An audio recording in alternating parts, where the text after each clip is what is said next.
आप सभी के हृदय में विराजमान परमात्मा को मेरी राम राम। कल भरत जी ने जो बात कही,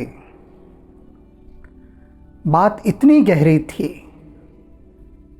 कि दिखने में लग रही थी बाहर से बहुत ही सरल, लेकिन पहुंचा नहीं जा सकता था उस बात के पास। शब्द थे अति मधुर और कोमल, लेकिन उसके अर्थ थे बहुत ही कठोर, कठोर से कठोर अर्थ थे उसके। तो कहते हैं अर्थ अमित अति आखर थोरे। बहुत कम शब्दों में भरत जी ने अपनी बात कही, आखर थोरे, और अर्थ कैसे थे? अमित, जिनका कोई हिसाब नहीं, बेहिसाब अर्थ थे उसके। अब ये सारी बातें भरत जी की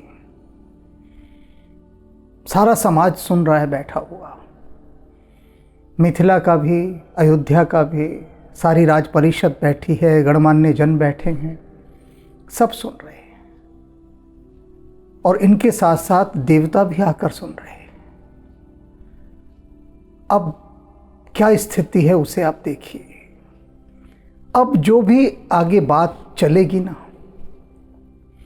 इतनी गहरी बात है कि आपको सांस रोककर बात सुननी होगी और समझनी होगी, अन्यथा चूक जाएंगे। भरत जी के माध्यम से ऐसी बात अब सामने आएगी हम सभी के। हो सकता है आज आ जाए या कल आ जाए, कि आपकी कल्पना से भी परे होगी वो बात। कहीं ख्वाबों ख्यालों में भी ना होगा कि अरे ऐसा भी था, एक पक्ष ऐसा भी था। क्योंकि दिव्य विभूतियों के भीतर जा पाना सर्वथा असंभव है। वे ही अपने किसी पक्ष को उद्घाटित कर दें तो कर दें, उनकी मौज, उनकी कृपा, अन्यथा वहाँ अनुमति नहीं है जाने की। तो अब देखिए आगे क्या हो रहा है। जो मुख मुकुर मुकुर निज पानी, गही न जाए अस अद्भुत वाणी। ऐसी अद्भुत वाणी भरत जी की कि तुलसीदास जी कह रहे हैं वो ऐसी थी जैसे कि तुम अपने हाथ में दर्पण ले लो। जो मुख मुकुर मुकुर निज पानी, अपने हाथों में तुमने दर्पण ले लिया। अब दर्पण लेने के बाद सामने तुम्हें अपना चेहरा तो दिखाई देगा। अब उस चेहरे को पकड़ कर दिखाओ तो नहीं पकड़ सकते। तुलसीदास जी कह रहे हैं कि जिस प्रकार से आप दर्पण के अंदर अपने प्रतिबिंब को, अपने अक्स को नहीं पकड़ सकते, ठीक इसी प्रकार से भरत जी की जो रहस्यात्मक वाणी है उसे कोई पकड़ ही नहीं पा रहा था। दिखाई दे रही है, समझ में आ रही है, लेकिन पकड़ कोई नहीं पा रहा। कैसी अद्भुत वाणी उन्होंने कही। भूप भरत मुनि सहित समाजो, गे जहां विबुध कुमुद द्विज राजो। सब चुप हैं, सन्नाटा पसरा हुआ है। भरत जी ने ऐसी बात कह दी है कि किसी को कोई बोल नहीं आ रहा है। सब स्तब्ध, शांत, क्या करें। तब ऐसे में महाराज जनक ने सभी से कहा कि भाई चलो, सब भरत को भी साथ लिया कि भरत चलो। कहाँ चलें? वे प्रभु श्री राम जो देवताओं के कुमुद को खिलाने वाले चंद्रमा हैं, चलो उन सब के पास अब चलते हैं। कोई हल ही नहीं निकल रहा था, कोई हल। महाराज जनक ने भरत से कहा कि भरत आज्ञा दो, क्या करें। अब भरत जी ने जो जवाब दिया, कल आपने सुना था उनका उत्तर, उस उत्तर के बाद सन्नाटा पसर गया। कोई नहीं कुछ बोल सका। अब एकमात्र प्रभु श्री राम ही बचे हैं। फिर लौटकर यह प्रश्न और समाधान की गेंद फिर से प्रभु राम के पाले में सब लेकर जा रहे हैं। और महाराज जनक सबकी अगवानी करते हुए कहते हैं चलो राम के पास चलो। सुन सुध सोच विकल सब लोका। सारे लोग जितने थे वहाँ सब चिंता में पड़ गए, व्याकुल हो गए कि अब क्या होगा। मन हो मीनगन नवजल जोगा। जैसे कि वर्षा का पहला जल मछलियों पर गिरे और मछलियां तड़फड़ाने लगे, बिल्कुल ऐसे सारे लोग व्याकुल हो उठे। देव प्रथम कुल गुरगत देखे। अब देवता भी सब कुछ देख रहे हैं। देवताओं की दृष्टियां इस समय 3 जनों पर विशेष रूप से टिकी हुई है। भरत जी पर सबसे पहले तो वहीं टिकी थी, फिर गुरु वशिष्ठ पर, क्योंकि सब उन्हीं से कह रहे थे कि जी आप निर्णय लीजिए, और अब तीसरी आकर टिक गई है महाराज जनक पर। इन 3 जनों पर दृष्टि टिकी हुई है। प्रभु राम से तो हटा दी उन्होंने दृष्टि, क्योंकि देवता ये समझ गए हैं कि जो भी निर्णय लिया जाएगा ना, वो या तो गुरुदेव वशिष्ठ लेंगे, महाराज जनक लेंगे, या फिर भरत जी लेंगे।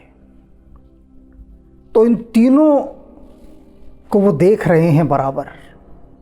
तो पहले तो गुरुदेव वशिष्ठ को देखा देवताओं ने। देव प्रथम कुल गुर गति देखे। जो कुल गुरु हैं राम के, उनकी गति देखी। क्या गति देखी? निरख विदेह स्नेह विशेषे। और फिर विदेह राज की गति देखी। दोनों की क्या गति देखी कि दोनों प्रेम के अंदर विह्वल होकर बेबस हुए पड़े हैं। राम के और भरत के प्रेम में उनकी जो गति है, बेबस हैं, विह्वल हैं। वे लोग विह्वल हैं जो कभी हुए ही नहीं।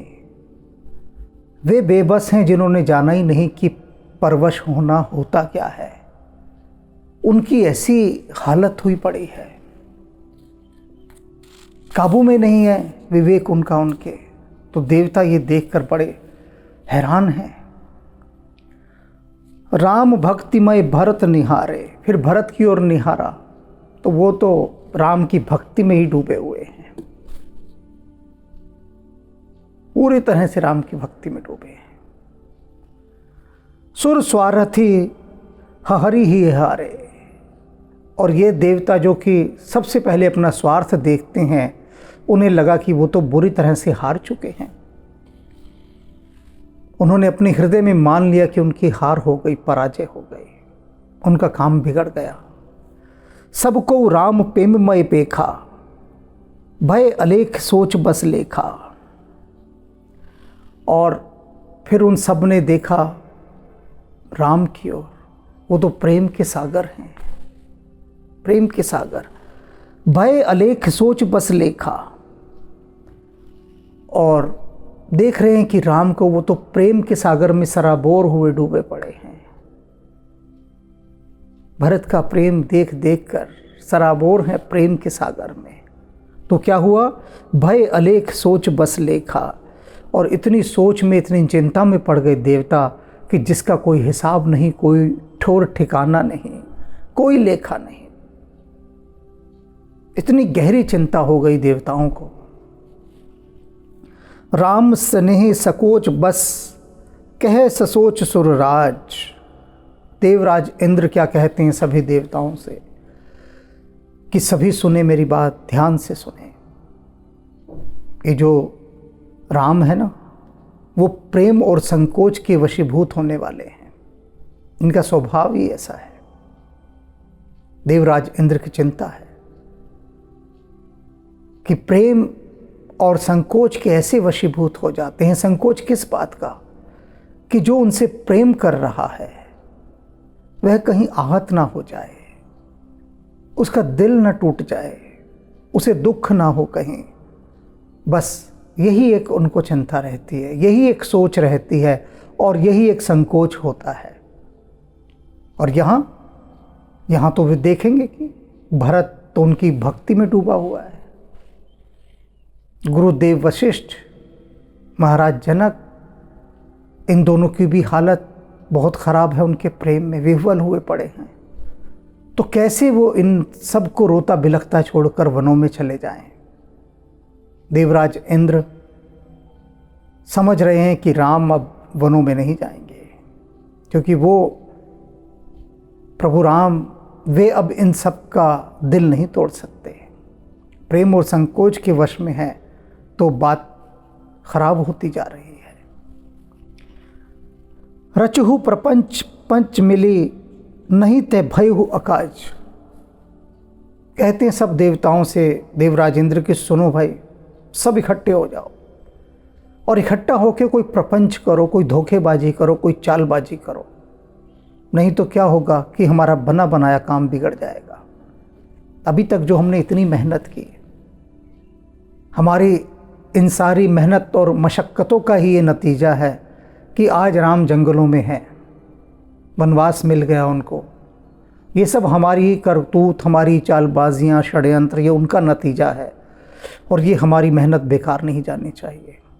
तो सब मिलो, इकट्ठे हो जाओ और फिर से कोई नई चालबाजी, कोई नया धोखा, वो सब पैदा करो और ये ऐसा प्रपंच रचो कि राम को वन जाना ही पड़े और बिना राम को लिए ये सब लोग वापस लौट जाएं। करना ही करना है। देवराज इंद्र ने सभी देवताओं को ये ऐलान कर दिया, घोषणा कर दी। सुरन सुमिर सारदा सराहे, देव देव शरणागत पाहे। अब काम बिगाड़ने का काम कौन कर सकता है? सरस्वती, वाक देवी सरस्वती, विद्या की देवी सरस्वती। तो देवताओं ने क्या किया? सुरन है सुमिर शारदा सराहे, उन्होंने शारदा का सुमिरन किया, सरस्वती को याद किया। याद किया तो सरस्वती हाजिर हो गई, उपस्थित हो गई कि हाँ जी कहिए। अब देवताओं की बात कैसे टालेंगी? सरस्वती आ गई, उपस्थित हो गई, बुलावा आ गया उनका। पहुंची देवराज इंद्र के पास कि कहिए। तो जैसे ही पहुंची तो देवताओं ने बड़ी सराहना की उनकी, बहुत प्रशंसा की। करनी तो थी भाई, आप काम जो निकलवाना है उनसे तारीफ करनी पड़ेगी, खुशामद करनी पड़ेगी, उनको खुश करना पड़ेगा। तो खूब सराहा, खूब तारीफें की। देवी देव शरणागत पाहे, और फिर क्या बोलते हैं कि हे देवी, ये सारे देवता आपके शरणागत हैं, आपके चरणों में पड़े हैं। काम निकलवाना है ना, तो ऐसे डायलॉग तो बोलने ही पड़ेंगे भाई, तभी तो बात बनेगी। तो बोले देवराज इंद्र ने कि सब देवता हम आपकी शरण में हैं। क्या करें आप? फेरी भरत मति कर निज माया, कि आप अपनी माया चलाइए। और माया चला के क्या करें कि भरत की मति फेर दीजिए आप। कहते हैं ना, सरस्वती जिसकी जुबान पर बैठ जाए, जिसकी जिह्वा को बैठ जाए, कुछ का कुछ करवा देती है, कुछ का कुछ। मंथरा की जीभ पर बैठी, वहां से कैकई की जीभ पर बैठी और क्या गुल खिला दिया, सभी ने देखा। तो सरस्वती अच्छे अच्छों की बुद्धि चकरा देती हैं। और वहां भी तब मंथरा को जो भड़काया, किसने? सरस्वती ने। और फिर कैकई की जीभ पर बैठ के जो वर मांगे, किसने? सरस्वती ने। किसके कहने पर? देवराज इंद्र के कहने पर। एक स्थान पर तुलसीदास जी ने तभी तो कहा है, विनय पत्रिका में कहा है, कहते हैं वो कि सीता से पवित्र पावन कोई भी नहीं है, परम पावन जो है वो सीता ही है। तुलसीदास जी कहते हैं कि सरस्वती भी धोखे और षड्यंत्रों में रही हैं, वे भी पवित्र नहीं है। लक्ष्मी जी भी पवित्र नहीं है और पार्वती भी पवित्र नहीं है। ये तीनों कहीं ना कहीं षड्यंत्रों में शामिल रही हैं। लेकिन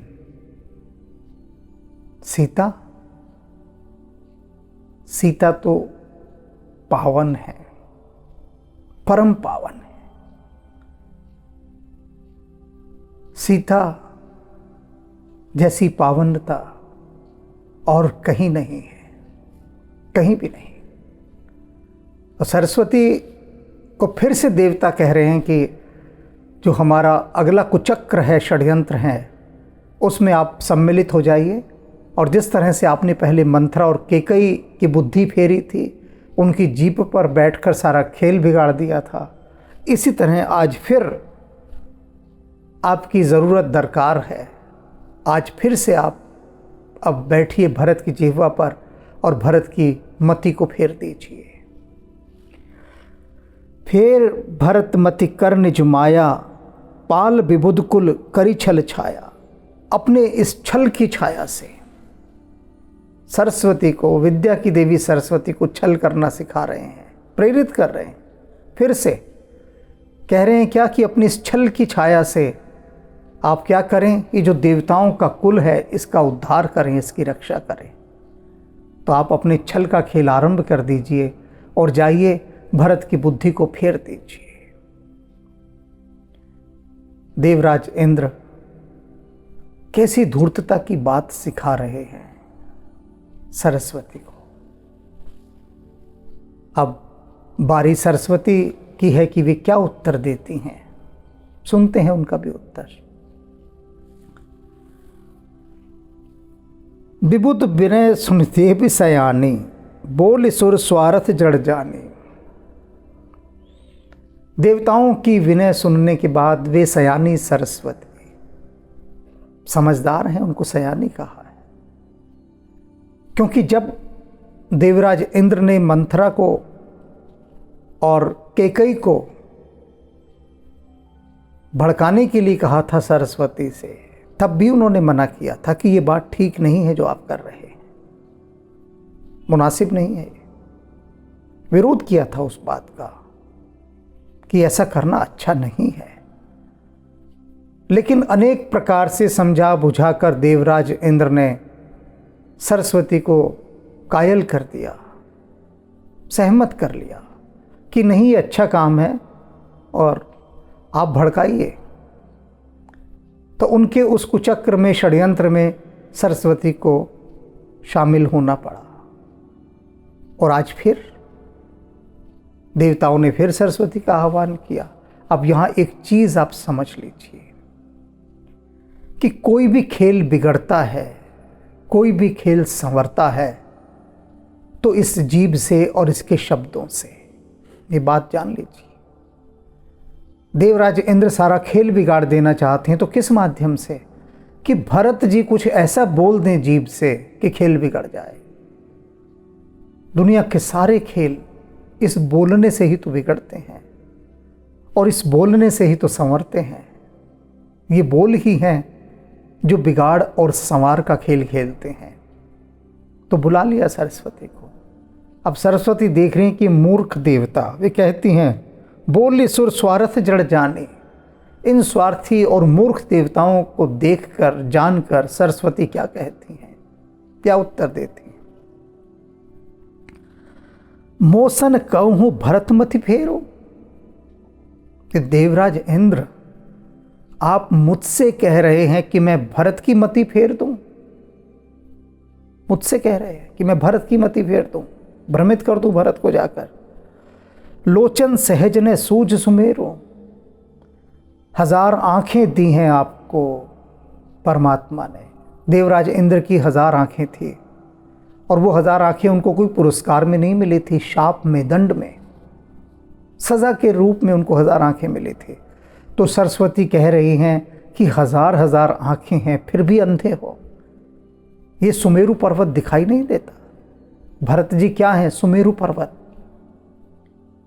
और कह रहे हो कि इसे मैं डिगा दूं, भरत की बुद्धि को मैं फिरा दूं। आगे कहती हैं सरस्वती, विधि हरिहर माया बड़ी भारी।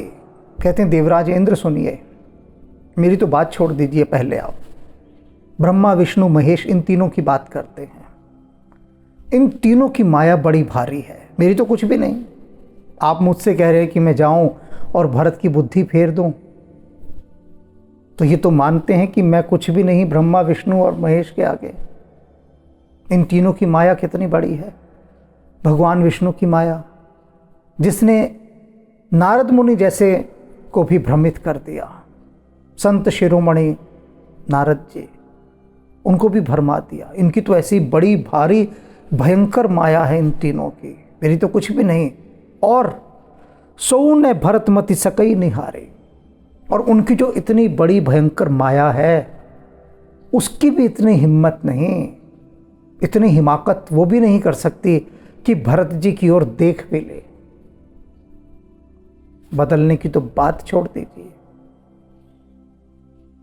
कि वो सोच भी ले कि मैं भरत जी को जाकर जरा भ्रमित कर दूं। ब्रह्मा विष्णु और शिव जिनकी माया इतनी भयंकर है वो भी कन्नी काट कर निकल जाती है वहां से, उसकी भी इतनी हिम्मत नहीं कि उस तरफ झांक भी ले, देख भी ले, देखने की भी हिम्मत नहीं।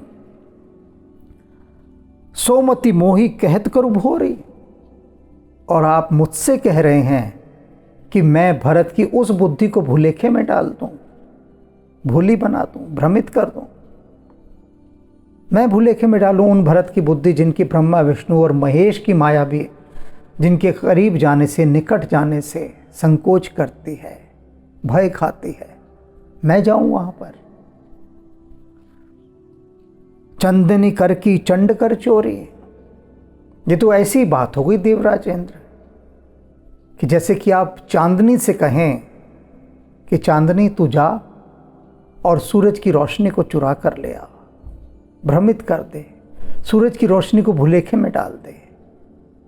मैं तो वही चांदनी हूं, और मुझसे आप कह रहे हैं कि मैं सूरज की रोशनी को भूलेखे में डाल दूं। क्या बात करते हैं आप? कुछ सोचा तो होता, हजार हजार आंखें हैं आपकी, फिर भी जो बात करी वो नेत्रहीनों जैसी बात करती, और रुष्ट हो गई सरस्वती। देवराज इंद्र के ये कुत्सित विचार जानकर कि वे भरत जी पर अपनी माया उनके माध्यम से चलवाना चाहते हैं, छल करवाना चाहते हैं, उनको वितृष्णा हो गई इंद्र से। भरत हृदय सी राम निवासो, सरस्वती कहती हैं कि देवराज इंद्र किस दुनिया में खोए हुए हो, किस दुनिया में? भरत जी के हृदय में सीता और राम का निवास है। हजार आंखें, अंधे हुए पड़े हो, दिखाई नहीं देता। कौन बैठा है हृदय में, ध्यान ही नहीं दिया। स्वयं सीता और राम बैठे हैं, उनका निवास है।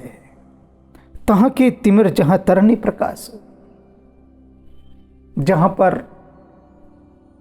तरुण सूर्य हो, जवान सूर्य हो, दोपहर का सूरज हो, वहां अंधेरे का भला क्या कहा? मैं तो अंधेरा हूं, और आप मुझसे कह रहे हैं कि अंधेरे जा और सूरज को भूलेखे में डाल दे। क्या बात कर रहे हैं? हजार हजार आंखें हैं, दिखाई कुछ नहीं दे रहा। अस कह शारदा गई विधिलोका, ऐसा कहकर सरस्वती ब्रह्मलोक को चली गई, ठहरी नहीं, वहां रुकी नहीं। सोच लिया इन मूर्खों के बीच में मैं क्या करूंगी अब रुककर। धिक्कारा खूब देवराज इंद्र को, और वहां से चली गई ब्रह्मलोक को, छोड़कर उनको ऐसे के ऐसे। विबुध विकल निस मानु को का, सरस्वती के जाते ही सारे देवता व्याकुल हो गए, जैसे रात आने पे चकवा। वही तो एक आश्रय थी, आधार थी, उनका काम संवारने का और सारा खेल बिगाड़ने का जो उन्होंने पूरा दारोमदार डाल दिया था वो सरस्वती पर। सरस्वती ही चली गई कि मैं तो साथ नहीं दूंगी। अब व्याकुल हो गए सारे देवता, परेशान। अब क्या करें, जब वही चली गई तो कैसे करेंगे? सुर स्वार्थ मलिन मन कीनी कुमंत्र कुठाट। तुलसीदास जी कहते हैं जो देवता है ना, ये बड़े स्वार्थी और मलिन मन के हैं, मैला मन है इनका। और उन्होंने क्या किया? मन कीनी कुमंत्र कुठाट। देवराज इंद्र ने बैठे और सलाह मशवरा किया कि भाई देखो, हमें चाल तो चलनी पड़ेगी, और कुमंत्र यानी कुचक्र, बुरी चालें चलने की बातचीत वो करने लगे। आप भी सोच रहे होंगे कि ये देवता करते क्या है। देवराज इंद्र क्या है ये समझ लीजिए पहले। जो देवताओं के राजा हैं वो तो हैं। सामान्य जिंदगी में मैं आपको कदम कदम पर देवराज इंद्र दिखाऊंगा। जो भी ऊंची पोस्ट पर बैठा है वह इंद्र है। एक उदाहरण के द्वारा समझाता हूं कि देवता क्यों दूसरों की तपस्या भंग करते हैं। सुना होगा आपने कि अक्सर देवताओं ने ऋषि मुनियों की तपस्या भंग करने के लिए किसी न किसी को भेजा। कभी अप्सरा को भेजा, कभी कामदेव को भेजा, कभी राक्षसों को भेजा, किसी न किसी को की तपस्या भंग कर दें। तो ये देवताओं को समस्या क्या है कि किसी को तपस्या करते देख इनको हो क्या जाता है। देवराज इंद्र का सिंहासन क्यों डोलने लगता है। एक उदाहरण के द्वारा समझाता हूं। उदाहरण राजनीति से दूंगा, क्योंकि राजनीति हमारे देश के लोगों को बहुत समझ में आती है। हमारे देश के गर्भ में भी जो बच्चा है ना, वो भी राजनीति का एक धुरंधर खिलाड़ी बनकर बाहर निकलता है। क्यों? क्योंकि गर्भ में बैठा बैठा वो पिता से राजनीति की बातें सुन रहा है। पिता माँ को सुना रहा है, उसकी माँ भी राजनीति की बात कर रही है, सारा दिन न्यूज़ चैनल राजनीति की देख रही है। तो गर्भों में जितने अभिमन्यु पल रहे हैं ना, वो राजनीति का पाठ पढ़ के पेट से ही आ रहे हैं। अब तो मैं राजनीति का उदाहरण दूंगा जिससे समझ लोगे। मान लीजिए एक क्षेत्र का नेता है, प्रभावशाली नेता। अब वह नेता देखता है कि उसी के क्षेत्र का कोई एक संगीतकार, शिक्षक या कोई अन्य वो धीरे धीरे बड़ा प्रसिद्ध होता जा रहा है, उसका नाम बढ़ता जा रहा है, फेम बढ़ता जा रहा है। तो अब उस नेता को तकलीफ शुरू होती है कि अगर ये इतना ही लोकप्रिय हो गया तो ऐसा ना हो कि कल को ये इलेक्शन में खड़ा हो जाए और मैं जाऊं काम से, मेरी तो सीट ही ले लेगा ये।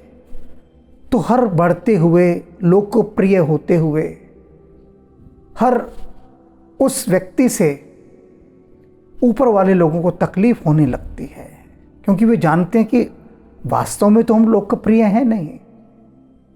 कुछ घटा जमा गुणा भाग करके हम पहुंच तो गए इन ऊंचे स्थानों पर, लेकिन वास्तव में अब लोग जिससे प्यार कर रहे हैं, लोकप्रिय हो रहा है, वह तो बहुत छोटा सा आदमी है और इसकी लोकप्रियता ऐसे ही बढ़ती गई तो ये तो इलेक्शन में जीत जाएगा और हम हार जाएंगे। तो वे उसको पछाड़ने के लिए, गिराने के लिए चाले चलते हैं। यही देवराज इंद्र की आत्मा हर बड़े पोस्ट वाले के अंदर बैठी है। कोई तरक्की करे उससे छोटा, उसको डर लगना शुरू हो जाता है कि कहीं ये मेरी सीट ना ले ले। तो ये देवराज इंद्र का कॉन्सेप्ट है जो मैंने आज आपको समझाया। और यही अब देवराज इंद्र घबराए हुए पड़े हैं। रच प्रपंच माया प्रबल, भय भ्रम अरात उचाट। देवराज इंद्र ने अपने सारे देवताओं को बुलाया, अन्य जो शक्तियां थी उनके साथ बुलाया और उनको कहा कि सुनो, अब तुम अपना जादू टोना उन सब के ऊपर फेंकना शुरू कर दो। तो जो भी मिथिला के, अयोध्या के सब लोग आए हुए थे, सब के ऊपर उन्होंने अपना जादू टोना फेंका। तो क्या क्या फेंका? उस प्रपंच माया में उनकी जो बड़ी प्रबल थी, सबसे पहले भय फेंका, फिर भ्रम फेंका, फिर अरत यानी कायरता फेंकी, और फिर उचाट, उच्चाटन यानी मन ही उचट जाए। ये चार चीज़ें, इन चार चीज़ों का तांत्रिक विधान करके उन्होंने वो माया उन सब के ऊपर फेंक दी देवताओं ने। कर कुचाल सोचत सुरराजो, भरत हाथ सब काज अकाजो। वो माया सब के ऊपर फेंकने के बाद देवराज इंद्र सोचने लगे, सारी कुचाल चलने के बाद, भरत हाथ सब काज अकाजो, कि हमारा अब सारा काम बनना और बिगड़ना सब भरत के हाथ में है। भरत जी जो कहेंगे उसके हिसाब से निर्णय होगा कि देवताओं का काम बनेगा या बिगड़ेगा। गए जनक रघुनाथ समीपा। और अब इधर महाराज जनक प्रभु श्री राम के पास आ गए हैं। सन माने सब रविकुल दीपा। रघुकुल के दीप प्रभु श्री राम ने सभी का सम्मान किया, आगवानी की, अभ्यर्थना की, सबको आसन देकर बिठाया। समय समाज धर्म विरोधा, समय समाज धर्म अविरोधा, बोले तब रघुवंश पुरोधा। और उसके बाद जब सब बैठ गए तो रघुवंश के जो पुरोधा हैं, पुरोहित हैं, गुरुदेव वशिष्ठ, वे बोले। कैसे थे? धर्म अविरोधा। उनके जो धर्म थे, शब्द थे, वो धर्म सम्मत थे, धर्म के अनुकूल थी जो बात उन्होंने कही। जनक भरत संवाद सुनाए। सबसे पहले तो उन्होंने राम से कहा कि राम सुनो।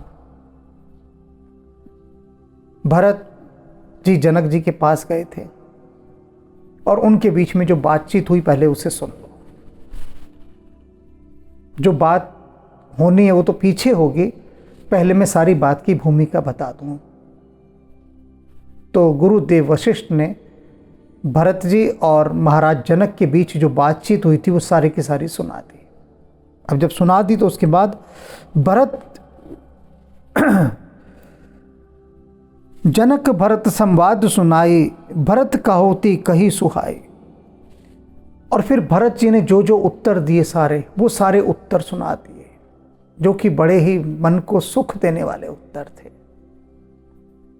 सारे उत्तर प्रभु श्री राम को सुना दिए कि ये बातें हुई हैं जी अभी तक हम सबके बीच में। हम वहाँ पर अभी जो बैठे थे, पूरी पंचायत जुड़ी थी, ये सारी बातचीत हुई और भरत ने यह सब कहा, ये बताया उन्होंने।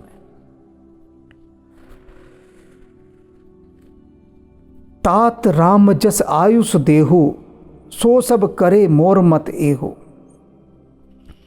अब गुरुदेव वशिष्ठ कहते हैं कि सुनो राम, पुत्र राम, मेरी बात सुन। तुमने सारी बात सुन ली, अब क्या है? सो मत करे मोर मत एहु। अब मेरा ऐसा मत है, मेरा ऐसा मानना है कि अब तुम आज्ञा दो। अब सारी बात तुम्हारे ऊपर आती है, तुम्हें आज्ञा देनी है कि बताओ क्या निर्णय लिया जाए। सुन रघुनाथ जोरी जुग पानी, बोले सत्य सरल मृदुबानी। गुरुदेव वशिष्ठ की ये बात सुनकर कि राम तुम जो कहोगे उसे सब मानेंगे, अब तुम कुछ कहो, तो प्रभु राम ने हाथ जोड़ दिए और बोले सत्य सरल मृदुबानी। सत्य सरल और कोमल मधुर वाणी में वो कहते हैं गुरुदेव से हाथ जोड़कर, विद्यमान आपुन मिथिलेशो, कि यहाँ पर इस समय महाराज जनक विद्यमान है। मोर कहब सब भांति भदेसु, मैं कुछ भी कहूँगा ना, वो हर भांति भदेसु होगा, यानी भद्दा होगा। कुछ भी मैं बोल दूँ अशोभनीय होगा, भद्दा होगा। मुझसे इतने अधिक गुणवान, हर प्रकार से योग्य, धर्म शास्त्र वेद पुराण नीति हर प्रकार के ज्ञाता जानने वाले महाराज जनक यहाँ पर हैं। आप मुझसे कह रहे हैं कि राम तुम आज्ञा दो, मुझसे कह रहे हैं उनके होते हुए, तो ये तो बड़ी भद्दी बात होगी मैं कुछ भी कहता हूँ ना, मैं नहीं कह सकता। राउर राय रजायुस होई, राउरी शपथ सही सिर मोही। कहते हैं राउर राय रजायुस होई, जो महाराज जनक कहेंगे, जो महाराज जनक कहेंगे वह माना जाएगा। राउर शपथ सही सिर सोही। कहते हैं गुरुदेव मैं आपकी शपथ खाकर कहता हूं। राम ने कितनी बड़ी शपथ उठाई है, गुरुदेव की शपथ। राम को कोई आवश्यकता नहीं कहीं भी कोई शपथ उठाने की। राम की वाणी, उनके शब्द स्वयं अपने आप में शपथ हैं, शपथ से भी ऊपर हैं। किंतु फिर भी राम कहते हैं गुरुदेव मैं आपकी सौगंध उठाता हूं कि महाराज जनक जो कहेंगे उनकी आज्ञा सब मानेंगे। फंसा दिया महाराज जनक को। कह रहे थे ना महाराज जनक कि बड़ी भूल की हमने यहाँ आकर, बड़ी भूल की, नहीं आना चाहिए था। नहीं आना चाहिए था। और हम आ गए, भाव में बहकर आ गए, भावनाओं में बहकर आ गए और अब बुरे फंसे। और प्रभु राम कैसी कोमलता से, सरलता से फंसाते हैं, कैसी कोमलता से घेर लिया महाराज जनक को कि आप आ गए ना, बुलाया तो नहीं था हमने, सहायता तो नहीं मांगी थी, हमारा पारिवारिक मामला था, फिर भी आप आ गए, तो अब भुगतिए, बताइए हम क्या करें। डाल दिया उस भंवर के अंदर, चक्रवात के अंदर महाराज जनक को, और उधर कह दिया कि गुरुदेव आपकी शपथ है, जो ये कहेंगे सब मानेंगे, अब कहिए क्या कहते हैं। राम शपथ सुनी मुनि जनक, सकुचे सभा समेत। राम की ऐसी शपथ सुनकर महाराज जनक बड़े संकुचित हो गए, पूरी सभा संकुचित हो गई, सब बड़े लज्जित हो गए। क्या बोले, संकोच तो छाना ही छाना था, लज्जा तो आनी थी कि राम कह रहे हैं कि महाराज जनक आप आ गए हैं ना, अब यहाँ तो इस समय सबसे बुद्धिमान आप ही हैं, ज्ञानी आप हैं, सम्माननीय आप हैं, तो आप ही बताइए क्या किया जाए। आप पर छोड़ा, चलिए सब आप पर छोड़ा, और सौगंध गुरुदेव की जो कहेंगे वो माना जाएगा। समझ गए जनक, समझ तो वे कल ही गए थे जब उन्होंने कहा था कि हमने भला काम नहीं किया, आकर नहीं आना चाहिए था। अब तो साक्षात संकोच में भर गए, लज्जा में भर गए। सकल बिलोकत भरत मुख, बनई न उतर दे। सकल बिलोकत भरत मुख, सारी सभा, महाराज जनक सब भरत जी का चेहरा देख रहे हैं, उनके मुख की ओर देख रहे हैं। किसी से बोलते ही नहीं बन रहा, कुछ क्या बोले,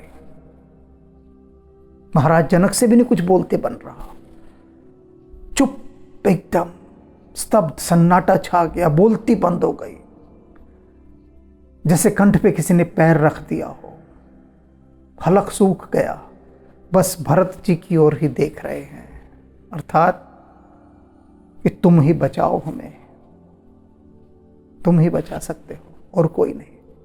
सब भरत जी की ओर देख रहे हैं, सारी सभा, सभा सकुच बस भरत निहारे, पूरी सभा संकुचित होकर बस भरत जी को ही निहार रही है, उन्हीं को देखती जा रही है। राम बंधुधर धीरज भारी, राम के बंधु, राम के भाई भरत जी ने बमुश्किल, बहुत मुश्किल से बड़ा भारी धैर्य धारण किया। धैर्य धारण कर ही नहीं पा रहे थे, प्रेम से इतने विह्वल थे वे तो, पर फिर भी बहुत मुश्किल से धैर्य धारण किया। कुसमय देख सुनहि संभारा, कुसमय देख स्नेहु संभारा, इस बुरे वक्त को देखकर उन्होंने अपने स्नेह को संभाला। ये जो ओवरफ्लोइंग उनका लव हो रहा था, ओवरफ्लोइंग लव, प्रेम का अतिरेक, उमड़ उमड़ के बाहर आके छलक छलक के प्रेम गिर रहा था, आंसुओं के बहाने, कांपते हुए शरीर के बहाने, न जाने कितने कितने और रास्ते वो ढूंढ रहा था। इनका जो ओवरफ्लोइंग लव है, अतिरेक में बहता प्रेम है, उसको उन्होंने संभाला, रोका, नियंत्रित किया, भारी धैर्य धरा, और फिर बढ़त बिंद जिमि घटत निवारा, और उसको ऐसे संभाला जैसे बढ़ते हुए विंध्याचल पर्वत को अगस्त्य मुनि ने बढ़ते हुए रोक दिया था। विंध्याचल पर्वत रुकने का नाम ही नहीं ले रहा था। अगस्त्य ऋषि ने आदेश दिया उसे कि विंध्याचल रुक जाओ, नहीं बढ़ोगे आगे, और उनके आदेश के बाद विंध्याचल रुक गया, आगे बढ़ा ही नहीं। ऐसे ही भरत जी ने अपने स्नेह को, अपने प्रेम की धारा को आदेश दिया कि रुक जाओ, अब बस बहुत हो गया, रुक जाओ, और रोका उन्होंने उस धैर्य के साथ, बड़ा भारी धैर्य धारण किया। शोक कनक लोचन मत छोने,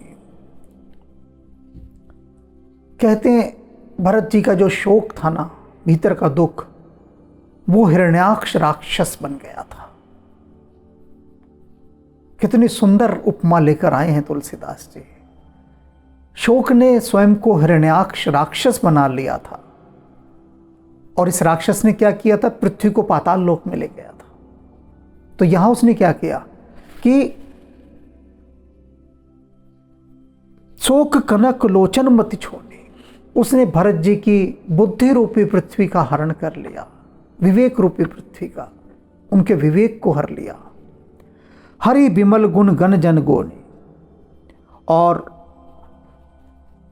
कैसी थी वो बुद्धि, जो विमल थी, गुणों की समूह थी। भरत विवेक बराह विशाला, और भरत जी के विवेक ने वराह का अवतार लिया। हिरण्याक्ष बनकर उनके शोक ने उनकी बुद्धि को हर लिया। किस बुद्धि को हर लिया? जो कि सारे गुण संपन्न और पवित्र थी, निर्मल थी। राक्षस था, ले गया हर के, शोक का राक्षस। लेकिन भरत जी का जो विवेक था, उसने वराह अवतार लिया और पृथ्वी की रक्षा की, अपनी बुद्धि की रक्षा की। अनायास उघरित ही काला, और बिना परिश्रम के ही उस हिरण्याक्ष राक्षस को मारकर उद्धार किया। अर्थात कितनी मुश्किल से उन्होंने खुद को संभाला। कर प्रणाम सब कह कर जोड़े, भरत जी ने अपने दोनों हाथ जोड़कर सभी को प्रणाम किया, और कहते हैं बहुत आदर के साथ प्रणाम करके, राम राव गुर साधु निहोरे। देखा राम की ओर, जितना साधु समाज था, जितने लोग आए हुए थे, सबकी ओर निहारा, हाथ जोड़े हैं, प्रणाम किया हुआ है, सबकी ओर हाथ घुमाकर एक एक को देखकर प्रणाम कर रहे हैं, सबको निहार रहे हैं। और निहारते हुए वो बोल रहे हैं, बोलते हैं, क्या कहते हैं, क्षमब आज अति अनुचित मोरा।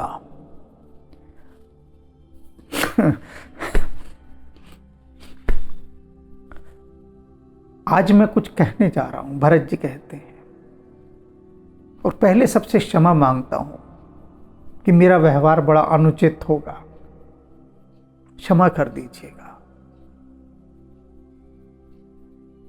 पहले ही माफी मांग रहे हैं, हाथ जोड़कर।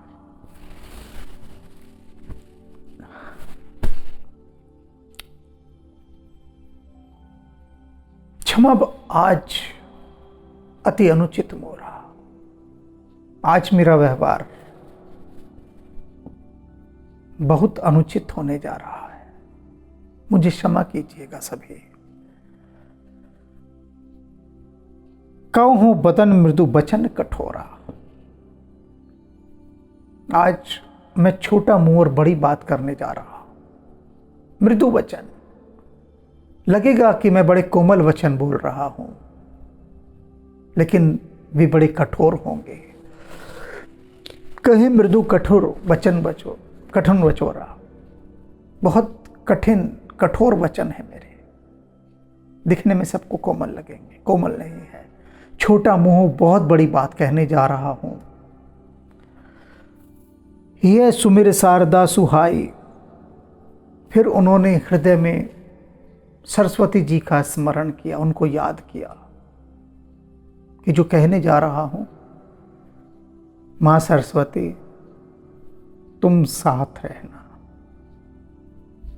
क्योंकि प्रेम में विह्वल हूं मैं, कुछ अनुचित ना हो जाए। मन ही मन स्मरण किया, हृदय सुमिर शारदा सुहाई, सरस्वती जी का स्मरण किया। मानस ते मुख पंकज आए, और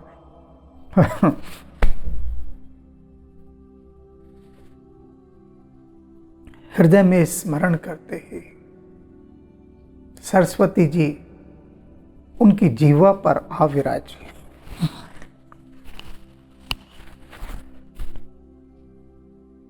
मानस ते मुख पंकज आए, हृदय में स्मरण किया,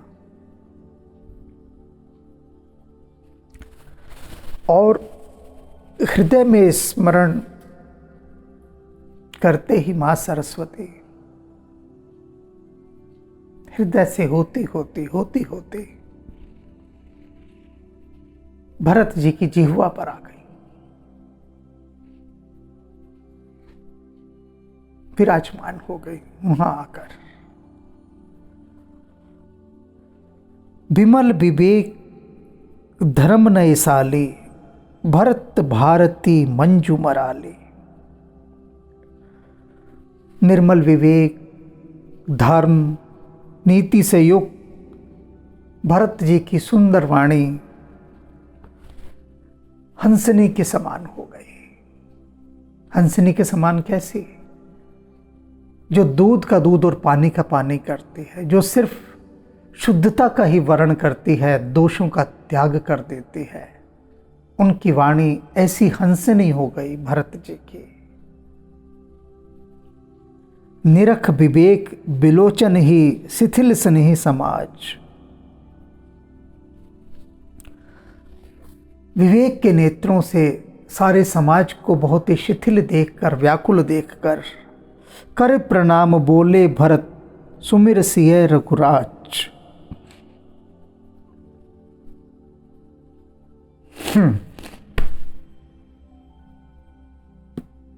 भरत जी देख रहे हैं सारा समाज कितना व्याकुल है, सबकी व्याकुलता को अनुभव कर रहे हैं। और उसके बाद मां सरस्वती का सुमिरन करने के बाद भरत सुमिर सिय रघुराज।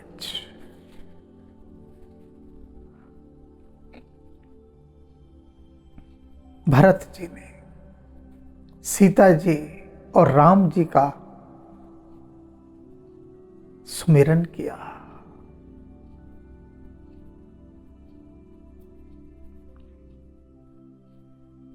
कैसे संभाल रहे होंगे भरत जी खुद को?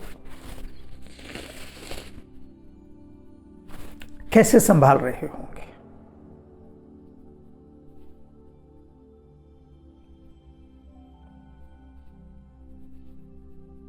मेरी समझ में तो नहीं आता।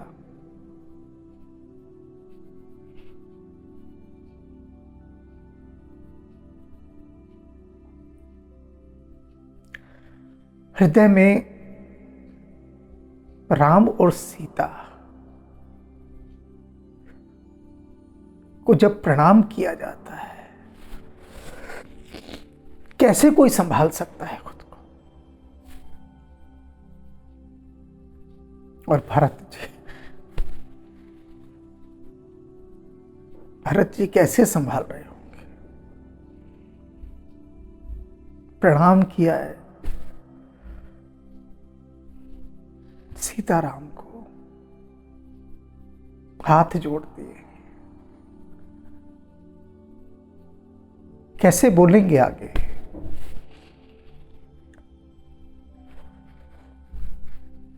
प्रभु पित मात सुहृदय गुरु स्वामी, पूज्य परम हित अंतर जामी। सरल सुसाहिब सील निधानो, प्रणत पाल सर्वज्ञ सुजान। क्या कहते हैं हाथ जोड़कर भरत जी? कहते हैं, हे प्रभु, पितु मात आप ही मेरे माता पिता हैं। सुहृदय आप ही मेरे सुहृदय हैं, अर्थात मेरे शुभ चिंतक हैं। गुरु स्वामी मेरे गुरु भी आप हैं, मेरे स्वामी भी आप हैं। पूज्य परम हित अंतर्यामी, हे पूजनीय, आप ही मेरा परम हित साधने वाले हैं और आप ही अंतर्यामी हैं, सब कुछ आप ही हैं। सरल सुसाहिब सील निधानो, और आप मेरे ऐसे साहिब हैं जो बहुत ही सरल हैं, बहुत सरल, ऐसे स्वामी हैं मेरे। सील निधानो, शीलता के भंडार हैं आप। प्रणत पाल सर्वज्ञ सुजानो, शरणागत में आए हुए की रक्षा करने वाले हैं आप। सुजान हैं, सर्वज्ञ हैं, सब कुछ जानते हैं, जाननहार हैं आप तो। समर्थ शरणागत हितकारी, आप समर्थ हैं, शरणागत की रक्षा करने वाले हैं और बिना किसी कारण अहेतु की कृपा करने वाले हैं उस पर। गुण गाहक अवगुण अघहारी, आप अपने शरणागत में आए हुए के केवल गुणों की ही गणना करते हैं, पापों की नहीं। उसके पापों का तो हरण कर लेते हैं। ऐसी सरलता, ऐसी दिव्यता आपके चरित्र में है। जो आपकी शरण में आ गया, आप उसका कोई दोष देखते ही नहीं, दोष को तो जला देते और गुणों को देखकर उसको बहुत आदर देते हैं। स्वामी गोसाई सरिस गोसाई कहते हैं, हे प्रभु राम, हे मेरे स्वामी, आप जैसे तो सिर्फ आप ही हैं और कोई दूसरा है ही नहीं। केवल आप ही आप हैं। आपके समान कोई है तो वे भी आप ही हैं, और अन्य कोई आपके समान दूसरा है ही नहीं। मोहि समान में साई दोहाई, और मेरे समान स्वामी के साथ द्रोह करने वाला कोई हो नहीं सकता। मेरे जैसा गद्दार कोई हो नहीं सकता जो अपने स्वामी के साथ द्रोह करे। आप जैसा सुसाहिब कोई नहीं है, और मेरे जैसा स्वामी द्रोही कोई नहीं है। मैं ऐसा हूं, हे माधो, हम ऐसे तू ऐसा। प्रभु पित वचन मोह बस पेली, आई हूं इहा समाज सकेली। कहते मैं कैसा स्वामी द्रोही हूं, सभी सुन ले मेरी बात। विशेष रूप से राम से हाथ जोड़कर कह रहे हैं भरत जी कि हे प्रभु, मैंने आपके साथ बड़ा द्रोह किया है। क्या द्रोह किया? कि पित बचन मोह बस पेली, पिता के और आपके वचन के बीच में मैं आ गया। आई हूं यहां समाज सकेली, और न केवल खुद आ गया, पूरी अयोध्या को भी साथ उठाकर यहां ले आया। मैंने बहुत बड़ा अपराध किया है। पिता का वचन और आपका, दोनों का, आप दोनों के बीच में मुझे आने की आवश्यकता ही क्या थी? मैंने बड़ा द्रोह किया है, बड़ा द्रोह किया है। अब इस बात को समझिए आप, भरत जी जो कह रहे हैं, इस बात का उन्हें जैसे बोध हुआ अब आकर, तो वो बड़े आत्मग्लानि से भर गए कि ये मैंने क्या कर दिया। मैंने आकर यहां पर अपने स्वामी को, अपने साहिब को संकट में, धर्म संकट में डाल दिया। अयोध्या से यहां मैं क्यों आया? मैंने इतनी हुक्म हुदूली क्यों की? राजा की आज्ञा थी कि मुझे राजा बनना है, राम को वनवास के लिए जाना है। भरत जी सोच रहे हैं कि अगर राम ने उनसे कह दिया होता कि भरत तू यहां करने क्या आया है, मेरे और पिता के वचन के बीच में तूने आज्ञा की अवज्ञा कैसे की? बता, ये हुक्म हुदूली कैसे की? राजा की आज्ञा है,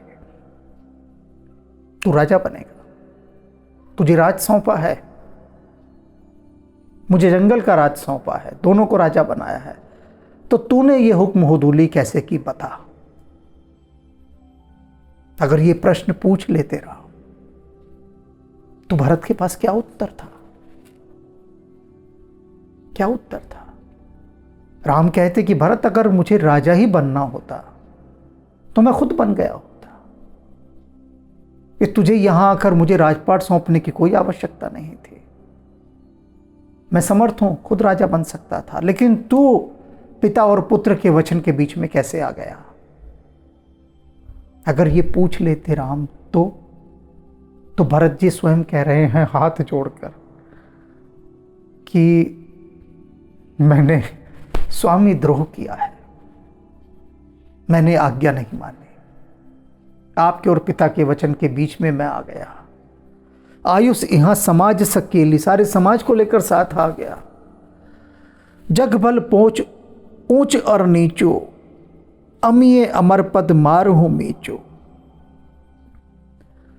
भरत जी कह रहे हैं कि संसार में जो भी अच्छा है या पाप है या पुण्य, कुछ भी है, ऊंच नीच, ऊंचा है या नीचा है, जो भी कुछ है, अमीय अमर पद, चाहे अमृत हो, चाहे देवता हो, चाहे मृत्यु हो, चाहे कुछ भी हो इस संसार में, जो भी कुछ है,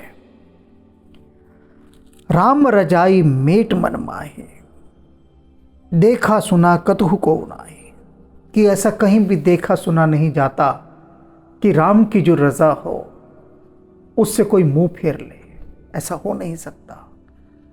कोई मिटा नहीं सकता आपकी रजा, आपकी इच्छा, राम की इच्छा सभी के सिर लागू है, सभी को शिरोधार्य करनी होती है, कोई भी हो जाए, देवता हो, मनुष्य हो, विष हो, अमृत हो, छोटा हो, बड़ा हो, पुण्य हो, पाप हो, सभी को राम रजाई मेट मन माही, देखा सुना कतहु को नाहि। कहीं नहीं देखा गया सुना गया ऐसा कि राम की इच्छा के विरुद्ध कुछ काम हुआ हो, कहीं भी नहीं। सो मैं सब विधि कीन ने ढिठाई, लेकिन मैंने ऐसी ढिठाई की है,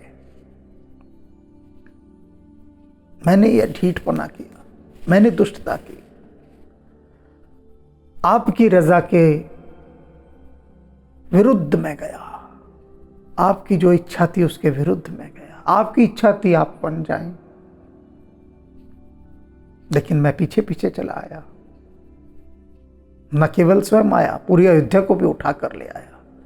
एक संसार में केवल मैं ही एक ऐसा हूं। भरत जी ने ऊपर ही कह दिया कि आपके समान कोई दूसरा है ही नहीं। सुंदर साहिब, आप जैसा साहिब कोई है ही नहीं। और मैं भी अपने आप में अनूठा हूं, ये भी बता दूं मैं, भरत कह रहे हैं, मेरे जैसा भी कोई नहीं। कैसा हूं मैं? स्वामी द्रोही। अपने स्वामी को धोखा देने में मुझसे अव्वल कोई नहीं है, और मैंने कर दिखाया। क्योंकि आपकी आज्ञा को इस पूरे ब्रह्मांड में कोई नहीं मिटा सकता, कोई नहीं टाल सकता, और मैंने ये करके दिखा दिया। मैंने ये ढिठाई की। प्रभु मान इस स्नेह सेविकाई। और आप कैसे सुसाहिब हैं? आपने मेरी इस ढीठता को, इस शुद्रता को क्या नाम दे दिया? मान इस स्नेह सेविकाई। आपने मुझे इतना मान दे दिया, कहा देखो भरत मुझसे कितना प्रेम करता है, मेरा कितना अच्छा सेवक है भरत, भरत जैसा कोई नहीं। और आपने मेरी प्रशंसा में न जाने कितने कितने कितने शब्द कहे, वाक्य कहे, मेरी शान में कितने कसीदे पढ़े आपने, मेरी शान में, जो कि स्वामी द्रोही है, जिसने आपकी बात नहीं मानी, और उसको आपने कहा कि भरत तो प्रेम की प्रतिमूर्ति है, भरत जैसा सेवक कहीं हो नहीं सकता। आपने मेरी ढिठाई की, मेरी दुष्टता की, मेरी नीचता की कितनी बड़ाई की, कितना मान दे डाला मुझे, मेरे अवगुणों को मान दे डाला। ऐसे सुसाहिब हैं आप। कृपा भलाई आपनी नाथ कीनी भल मोर। हे नाथ, आपने अपनी कृपा और अपनी भलाई से मेरा भला किया है। कण मात्र भी मुझे कोई चोट नहीं पहुंचाई, बल्कि जितनी आपकी भलाई थी, आपकी कृपा थी, सब मुझ पर उलीच दी, सब उड़ेल दी, और मुझे इतना मान दे डाला, मेरे अवगुणों पर मान दे डाला। दूषण भे भूषण सरिस सुजस चारु चहु ओर। और मेरा जो दोष था, जो दूषण था, मेरे दूषण को भूषण बना दिया। मेरी दुष्टता को, मेरी ढिठाई को, मेरी अवज्ञा को, मेरी हुक्म हुदूली को जो मैंने की, इतना बड़ा दोष मेरा, और उसे मेरा आभूषण बना दिया। संसार को कहा देखो भरत जैसा भाई कोई हो नहीं सकता, मेरा कितना प्यारा सेवक है ये भरत। इतनी बड़ाई की मेरी, इतनी बड़ाई की, और इतनी बड़ाई की कि पूरे संसार में, सारे लोकों में मेरा यश फैल गया। ये सब आपकी कृपा और आपकी भलाई है, जिसने मेरा इतना भला कर दिया। अन्यथा मैं तो स्वामी द्रोही हूं।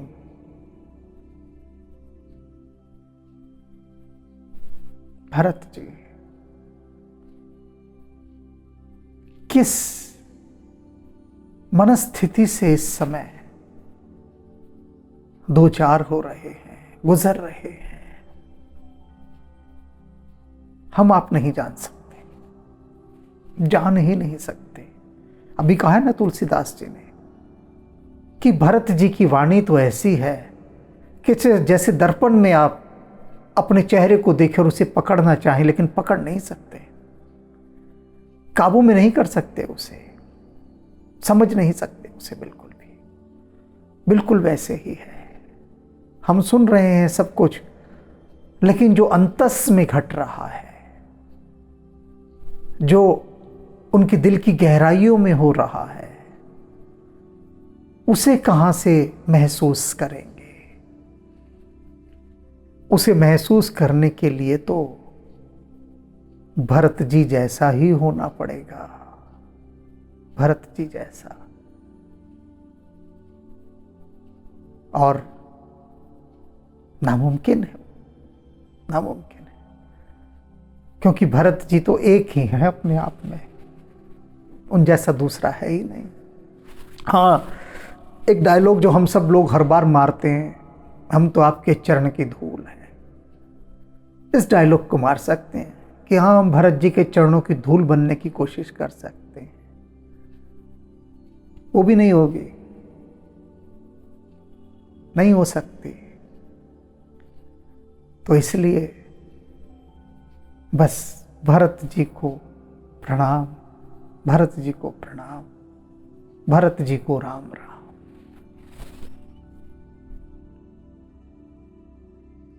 सीताराम सीताराम सीताराम कहिए, जाहि विध राखे राम ताहि विध रहिए।